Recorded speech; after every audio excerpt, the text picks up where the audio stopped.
Next நீ தான் உட்கார்.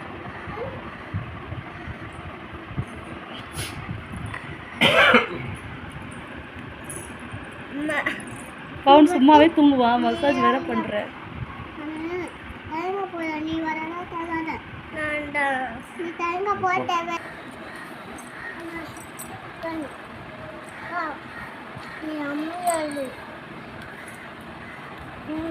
சைனீஸ் குடுமி போடுற.